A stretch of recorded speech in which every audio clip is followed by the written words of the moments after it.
Could former WWE superstar Bray Wyatt be set to return to WWE now that former WWE chairman and CEO Vince McMahon has retired from the company? We'll talk about this in this big WWE news story.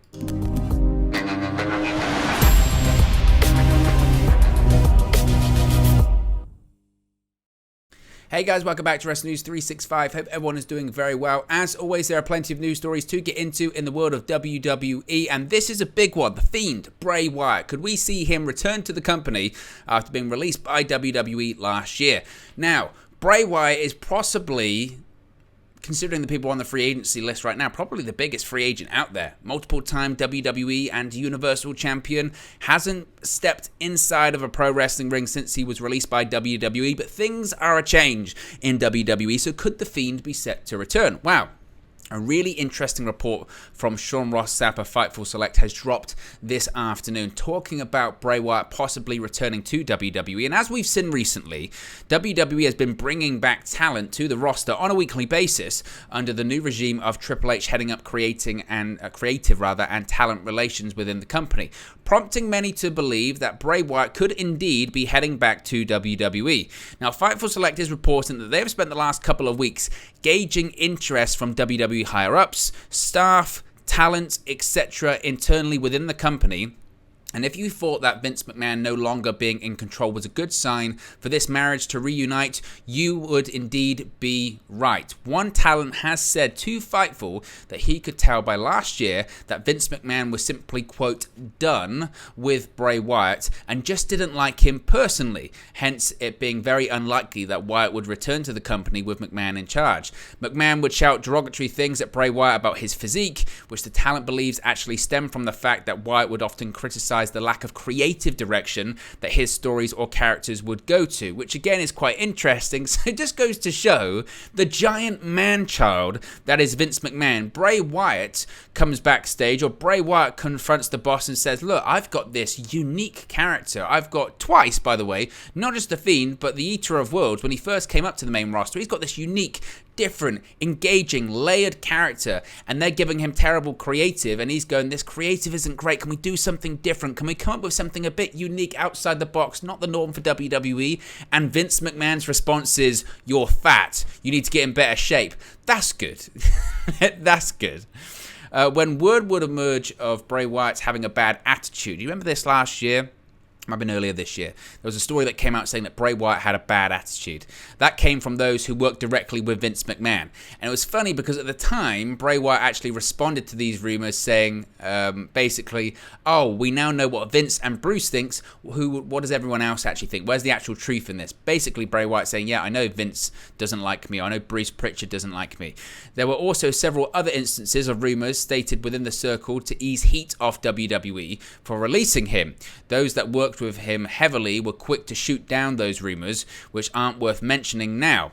One WWE higher-up said Vince McMahon had reservations whenever Wyatt's name was brought up post his release from the company. Quote, when things were shit, Wyatt would say they were shit, and Vince saw that as being difficult to deal with, one WWE higher-up said, before noting they think he'd fit way better in today's current WWE landscape under Triple H, Stephanie McMahon, and Nick Khan. Now, when it comes to actual points of frustration with Bray Wyatt, specific points of frustration, one of the major points of frustration for Wyatt came at WrestleMania in 2021, WrestleMania 37. After months of a Randy Orton Bray Wyatt storyline, things, of course, were changed just days before the match. This was Bray Wyatt's big return to the ring. He had returned at Fastlane in the sort of burnt, mangled version of The Fiend, and then before the match, he transformed into a different-ish version of The Fiend, a slightly different mask, a slightly different ring gear, etc. And then he had Alexa Bliss turn on him and Randy Orton beat him with an RKO. Building up that entire storyline for nothing, for absolutely nothing. And this is what one person who worked on the match, and the story said, quote, no one at any point among the journey once had an effing clue as to what the F was supposed to happen. The finish changed the day before. They'd bragged a surprise.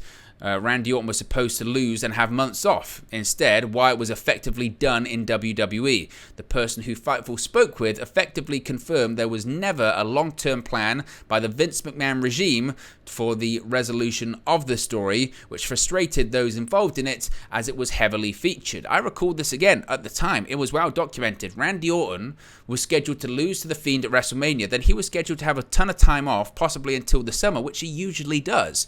Instead, Wyatt was written off of television. They changed the finish, and in fairness, Randy Orton was paired up with Riddle, and RK Bro became a thing, and that worked out. But it was still confusing, the amount of time they invested into this storyline. Remember, The Fiend got burnt alive to a crisp. He died. And then he came back. That's how they ended the pay-per-view, with The Fiend being set on fire. That was a thing. And they never paid it off, ever. Now, another talent recalled that saying that this type of thing is why they specifically didn't push back on their creative, because if Bray Wyatt could get fired, they certainly didn't feel safe. When the firing was cited as, quote, budget cuts, that was another hit to morale for several that Fightful had spoken to at the time. One talent said, quotes, if he makes the company money hand over fist and they use budget cuts as an excuse, what am I? The talent had since been let go by the company. And that's what was really interesting at the time as well, is that Wyatt's release was said to be budget cuts, or that's the line that they used. They said he's on a big contract and he wasn't making that much money for WWE. It was a lie. If Bray Wyatt's release was to do with budget cuts, he would have been released with everyone else. But Bray Wyatt was never, his release was never bunched in with everyone else. It was just him. I forget when it was, if it was in August or July last year, whenever it was, but it was just him on that day. Bray Wyatt's been released. And they went, oh, budget cuts, but it wasn't in the midst of those budget cuts. It wasn't in those big layoffs. It was anything to do with that.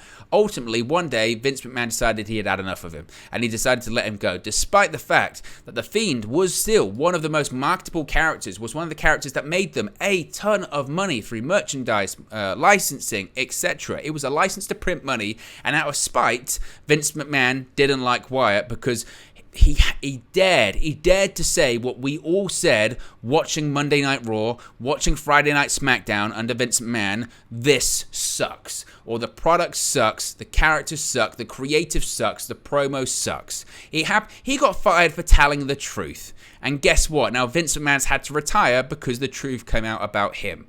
Irony. Now, we don't know the relationship between Triple H and Bray Wyatt specifically. Several, though, have noted the obvious: it's a clean slate. If Triple H thinks a talent can help make the company money or make money for themselves, most believe he's largely going to throw whatever the issues they had with Vince McMahon out the window for the sake of creating a better show. The talent outside of WWE that Fightful have heard from about this particular situation say that even if they were booked poorly in WWE or Triple H himself, him being in control renews optimism in that sense, as there's no Vince McMahon over him. One person who worked heavily with Bray Wyatt said, quote, I can't speak for him, but I know I've heard his name brought up, and I don't know how you couldn't feel better about him coming in now if you were him. Also, several current talent have said they'd happily, quote, go to bat for him, but don't believe that he'd need it.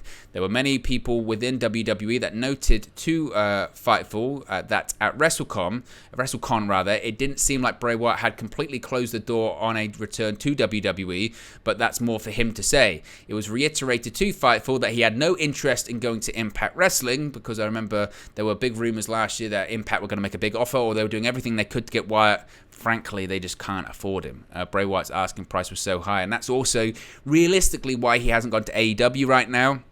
His asking price is very high. He's taking some time away from pro wrestling as well, and he's just doing the right thing. Again, I've said this so many times that I'm not discrediting the people that jumped immediately after they left WWE or got released by WWE to go into AEW, but fast forward a year later, they don't feel fresh. Bray Wyatt still feels incredibly fresh, or fresher than ever. It's wise to take some time off sometime. Now, those close to Wyatt have started to get very quiet about happenings with him, where they would formally shoot down incorrect reports about his mental health or fake rumors of negotiations. Fightful can confirm that his name has at least been pitched for a return within creative. However, that's hardly guaranteeing a return, as many names have been pitched within creative either by Triple H or someone else on the team. Fightful can confirm that there had been interest to some degree for Wyatt to do some acting, but they're not sure where that stands right now. I think that last bit is very significant. The fact that they're saying his name has been pitched, to me, is almost as good enough as a guarantee that he's returning. The reason I say that is because Fightful recently, when it comes to these reports, They dropped one on Friday, last Friday, not this Friday, just gone, the Friday prior, saying that Karrion Kross had been pitched to return to WWE. He returned to SmackDown that night. Monday Night Raw, that Monday, they put out a report saying, quote, Dexter Lumis has been pitched to return to WWE. He returned that Monday. The fact that they're dropping a report about Bray Wyatt, about The Fiend, is a real possibility he could show up on SmackDown on Friday. Now, maybe they would save it for something bigger. Maybe they would save it for Clash at the Castle. That's a possibility. Maybe Roman Reigns defeats Drew McIntyre for the Universal Championship. Maybe they do go the route of Karrion Kross versus Roman Reigns versus Drew McIntyre, and maybe Roman Reigns wins that match because The Fiend shows up and attacks Drew McIntyre, attacks Karrion Kross, or does something like that. Maybe that's what they do. Maybe that's what we're talking about. But I think at this point, the most likely destination for The Fiend to return is WWE, or for Bray Wyatt specifically to return is WWE. I think the ship has sailed for him to go to AEW. I think that moment has passed. I think he was too expensive, in my opinion, for that company. I think that he took his time off, and I think it's a different day. You have to remember, Triple H also gave Bray Wyatt the opportunity to create the Bray Wyatt character in NXT, in the original NXT. Yes, he was kind of doing it in FCW. That is also true, but Triple H definitely gave him that platform to succeed in the revamped version of NXT when it became developmental.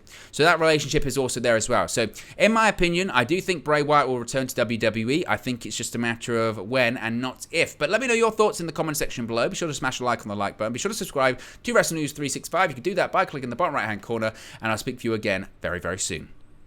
Hey guys, thank you for watching, listening, streaming, or however you come across this video today. Be sure to click on the video on the right there to watch our next video, or click the bottom there to subscribe, or the bottom right hand corner. Thank you very much, and I'll speak to you again very soon.